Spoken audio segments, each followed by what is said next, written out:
ভারতের সাথে উত্তেজনার মধ্যেই এবার পাকিস্তানের সেনাপ্রধান জেনারেল আসিম মুনিরকে ফিল্ড মার্শালের মর্যাদা দিয়েছে পাকিস্তানের কেন্দ্রীয় মন্ত্রিসভা।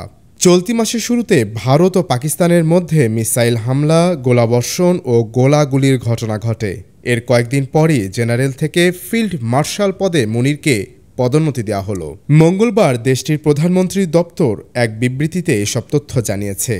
ব্রিটিশ আদলে গঠিত পাকিস্তানের সেনাবাহিনীর সর্বোচ্চ পদ হল ফিল্ড মার্শাল। এর আগে পাকিস্তানে এই মর্যাদা পেয়েছিলেন কেবল জেনারেল মোহাম্মদ আইয়ুব খান। প্রধানমন্ত্রী শাহবাজ শরীফের দপ্তরের বিবৃতিতে বলা হয়েছে, দেশের নিরাপত্তা নিশ্চিত করতে উচ্চ পর্যায়ের কৌশল ও সাহসী নেতৃত্বের মাধ্যমে শত্রুকে পরাজিত করার জন্য জেনারেল সৈয়দ আসিম মুনিরকে ফিল্ড মার্শালের পদে পদোন্নতি দিয়েছে সরকার। এই পদোন্নতির প্রস্তাব দেন প্রধানমন্ত্রী শাহবাজ শরীফ নিজেই।